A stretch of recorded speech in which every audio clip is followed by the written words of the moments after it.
उसने महिला को मिलने के लिए बुलाया, अपने ट्रक में बिठाया। महिला टिफिन लेकर आई थी, ट्रक में बिठाया और उसके बाद गाना सुनाया। आज तुम पे प्यार आया है, बेहद और बेहिसाब आया है। गाना सुनाया, सफर के लिए ट्रक आगे चल पड़ा। सफर आगे बढ़ रहा था, वो धीरे धीरे गाने बदल रहा था। इसके बाद उसने दर्द भरे गाने सुनाना शुरू कर दिए महिला को। फिर बताया गया कि उसने गाना लगाया और उसके बाद उसने जो किया वो हैरत भरा है। उसने गाना लगाया, हाँ मैं हूं खलनायक, और उसके बाद उसने ताबड़तोड़ महिला पर वार करना शुरू कर दिए। चाकू से वार किया, महिला को वो मारने की कोशिश करने लगा। ये मोहब्बत भरा सफर शुरू हुआ था दतिया के बड़ा गांव से और अंजाम तक पहुंच गया था बबीना झांसी ललितपुर हाईवे के बेतवा नदी के पुल तक, जहां उसने मोहब्बत भरे गानों से शुरुआत की थी और अंजाम तक आते आते वो मैं हूं खलनायक का गाना सुनने के बाद पूरी तरीके से खौफनाक वारदात को अंजाम देने के मूड में आ चुका था।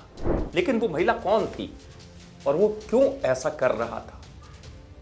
वो महिला कोई और नहीं थी, उसकी भाभी थी।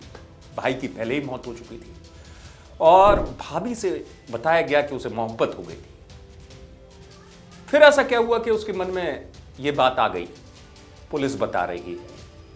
एक आरोपी और पकड़ा है जो गाड़ी चला रहा था घटना के समय में। उसका भी यही बताना है, उसने सब चीज़ों को तस्दीक किया है और ये बताया कि ये देवर ही ने मारा था और इसी के यही लेके आया था और मारने के उद्देश्य से लाया था। और घटनाक्रम जो पूर्व में बताया गया उसका उसने पूरा खुलासा फिर से किया है और अभी हम लोगों ने उसको रिमांड पे लेके एक बार कोशिश कर रहे हैं कि उसकी लाश मिल पाए। जो बेतवा नदी का ही उसने बताया है, तो एक बार पूरा उसकी सर्चिंग कर रहे हैं। हाँ सर, अभी तक ये दूसरा आरोपी था, तो क्या रिलेशन था इससे? मतलब किस तरह की हत्या की गई थी? क्या इनका विवाद हुआ था? इनमें कुछ पता पड़ा? इनका तो मूलतः घर का विवाद था आपस में। जो आरोपी हैं वो देवर लगता था और उसको ये लगने लगा था कि जो महिला है उसकी वजह से प्रॉपर्टी में भी और दूसरी चीज़ों में दिक्कतें होंगी, तो उस वजह से भी था। और कुछ इस तरह की भी बातें आ रही हैं कि वो कई और कारणों से भी अपने को उसको कहता था कि चरित्र पे खुद भी संदेह करता था और खुद का भी कुछ इसी तरह का था। इन सारी बातों के चलते उसने इस तरीके से कोशिश करी कि ये ख़त्म हो जाए तो मेरे को ये समस्या बाद में फेस नहीं करनी पड़ेगी। तो उसने इनको बुलाया और साथ में लेके गया, राजी मर्जी से लेके गया।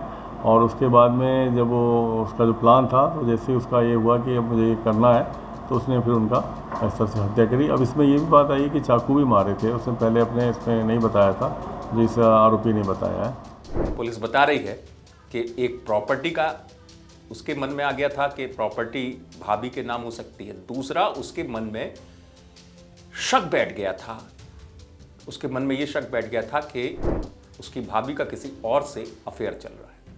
आरोपी ट्रक ड्राइवर है, अक्सर बड़े रास्तों पर सफर तय करता है, दूसरे राज्यों में जाता है। अकेले उसने वारदात को अंजाम नहीं दिया, पुलिस अधिकारी जैसे बता रहे थे।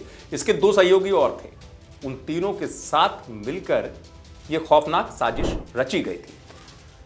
लेकिन जो मुख्य आरोपी वो देवर ही निकला और उसकी सोच यही थी। लेकिन बताया जाता है उसे रोमांटिक गाने और फिल्मों का बड़ा शौक था। यही वजह है कि उसने जरा भी पता नहीं लगने दिया अपनी भाभी को।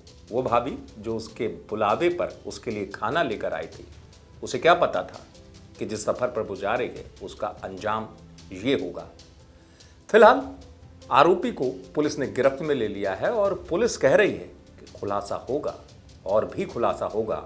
लेकिन अपने आप में ये जो पूरा मामला है वो काफ़ी हैरान कर देने वाला है। पुलिस ने भी काफ़ी चुनौती के साथ इस मामले को सुलझाया, लेकिन हाँ, पुलिस के सामने अभी भी एक चुनौती है।